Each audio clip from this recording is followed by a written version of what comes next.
Saya sebenarnya terpanggil untuk hadir pada petang ini kerana kita tahu reformasi yang kita laungkan pada tahun 1999 yang lalu telah pun bergema hampir 23 tahun.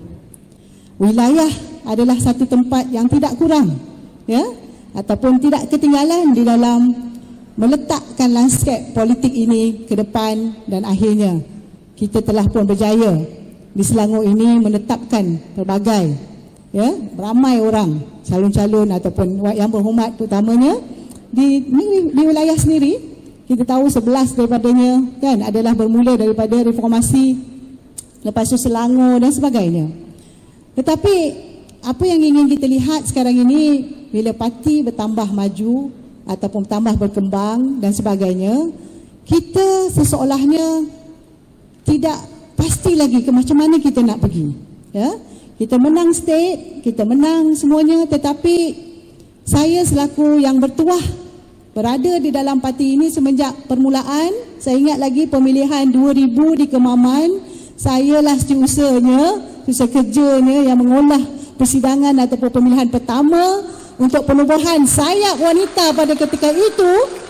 Selepas 23 tahun, alhamdulillah, anggota Parti Keadilan telah hampir 400,000 daripada 1.2 juta itu yang telah pun diwujudkan.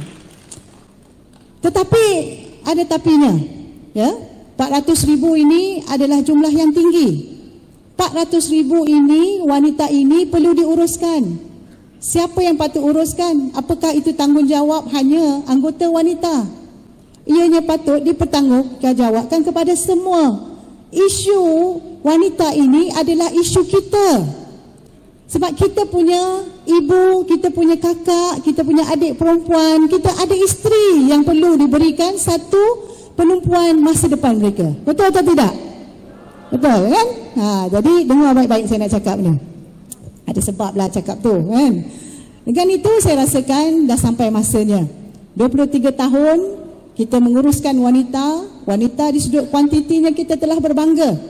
Tetapi malangnya wanita juga terpalit dengan pelbagai, orang kata, proses yang juga insiden-insiden yang kita begitu meruntun jiwa kita, ya. Pengkhianatan pada yang lepas itu menyaksikan kedua-dua ketua wanita pusat dan juga timbalan wanita pusat raid dan huyuk terus macam tu saja. Kami terkapai-kapai dalam menentukan semula hala tuju itu, tetapi alhamdulillah dalam setahun ini kita mula menggarap wanita dengan sebaik mungkin. Oleh itu saya ingin, insya-Allah telah pun memberi komitmen, ingin menawarkan diri selaku insan yang telah pun diberikan tanggungjawab memimpin negeri Selangor, terutama dalam konteks kerajaan dan juga wanita itu.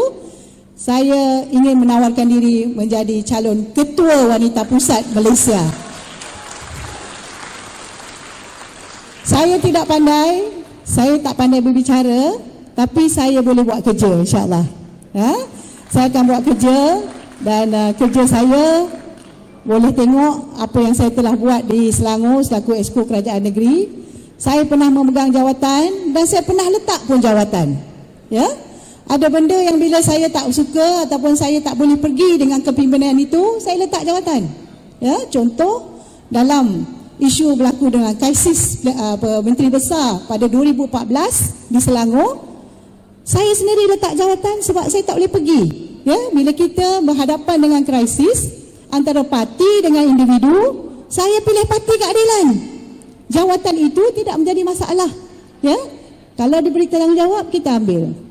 Dan bila dinamakan Menteri Besar baru, saya sendiri mohon kepada Presiden Parti, tolong jangan ambil saya semula menjadi Exco Kerajaan Negeri, sebab bagi saya hanya boleh bekerja dengan pasukan yang hanya membawa nilai yang baik, ya.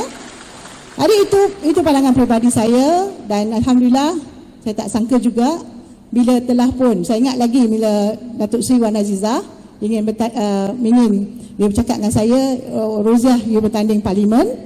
Saya cakap dengan Kak Wan, masa itu saya memegang jawatan susu politik kepada Presiden Parti Keadilan, ya, pada 2018. Saya kata Kak Wan, insya-Allah dengan gelombang yang dibawa oleh Rafizi Ramli pada ketika itu, saya kata insya-Allah kita akan menang Putrajaya dan saya tak perlu jawatan di parlimen, tak perlu bertanding di parlimen. Yang saya mahukan adalah saya bantu Kak Wan di Putrajaya nanti, saya sebut.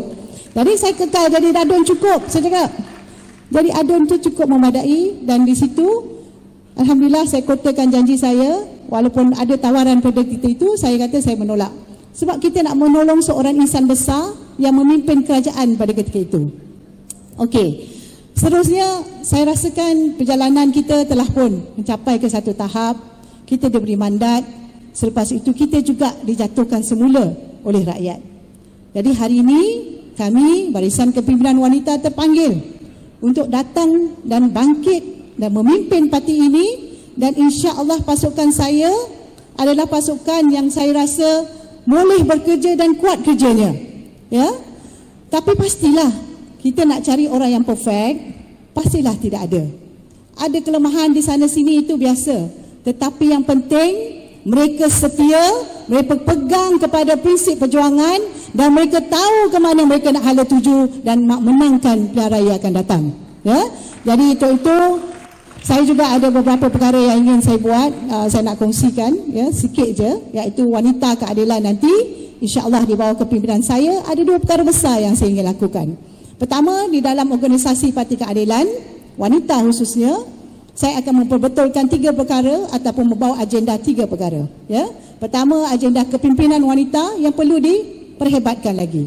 Kepimpinan yang lebih telus, yang amanah bertanggungjawab itu mesti dititik beratkan dan dibimbing dan dilahirkan. Tak kiralah kepimpinan itu mesti dari bawah sampailah ke atas, muda sampai ke usia yang sepatutnya, tidak ada masalah. Yang keduanya, isu kesejahteraan parti. Ya, saya minta maaf lah kalau ada adik-adik saya kat sini. Kadang-kadang orang kata malaslah nak join dengan wanita ni. Wanita ni leceh, banyak masalah. Nyok-nyek sana, nyok-nyek situ, kan? Tetapi saya ingin membaiki imej itu yang insya-Allah kita wanita boleh berdaya dan kita boleh memimpin dengan baik insya-Allah. Ya. Dan yang ketiganya, saya mahu wanita berdaya. Saya mahu wanita boleh tahu isu-isu yang besar, dasar-dasar wanita dan juga bagaimana nak bawa wanita ini baik dalam parti, berdikari, tidak lagi bergantung tentang kewangan kepada orang lain contohnya, ataupun boleh menggarap isu-isu nasional dan juga dunia khususnya ke peringkat yang lebih tinggi. Itu harapan saya di peringkat organisasi wanita. Tetapi dalam konteks Malaysia, di luar organisasi, pastilah keinginan ataupun harapan saya mahu lihat Parti Keadilan akan melahirkan wanita yang boleh memimpin ataupun boleh menang pilihan raya akan datang. Takungan wanita ini akan kita sediakan, sebab our core business is not only win election, we must make sure we ready and we prepared the kader-kader, ya, semua wanita-wanita yang boleh faham tentang pilihan raya dan akhirnya masuk membantu pilihan raya akan datang dan kita boleh menang dengan bergaya insya-Allah. Ya, tetapi banyak tapinya, dia memerlukan kerja kuat antara kita semua. Jadi untuk itu cukup mengenalkan diri. Nama saya Roziah binti Ismail, Adun Batu 3, Shah Alam 3 Penggal, alhamdulillah, dan juga Exco Kerajaan Negeri. Sekarang ni menjawat portfolio perumahan, ya, sekalian bandar dan juga keusahawanan. Dan saya juga sebenarnya berlatar belakangkan kejuruteraan awam, ya.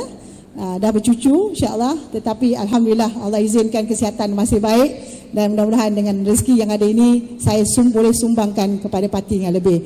Dan saya juga tidak mahu lagi terkongkong di bawah Selangor. Kali ini saya akan bagi khidmat saya seluruh Malaysia demi keadilan insya-Allah. Jadi untuk itu saya umumkan sama barisan saya ada Nafsiah Khamis, iaitu timbalan ketua wanita daripada Johor. Beliau juga sebenarnya mantan calon Kempas baru-baru ini, kalah menang insya-Allah, ya. Belum menang tetapi dapat undi dalam 9,000. Beliau juga dikenali sebagai tokoh ataupun jago memperjuangkan isu-isu berkaitan dengan wanita. Saya punya seorang lagi, iaitu Muhammad naib kita, Muhammad YB Jun Leo, seorang ahli Parlimen Hulu Selangor berbangsa Tionghoa yang begitu kuat kerjanya, yang beliau sebenarnya biasa dengan turun padang, ya, membawa isu-isu yang baik di dalam Parlimen. Tetapi saya rasa tak ada masanya saya bawa beliau untuk pergi pusing Malaysia, untuk bantu Malaysia ke depan lagi. Dan yang ketiga, saya ada naib yang kedua, iaitu Wasanti Sinasamy.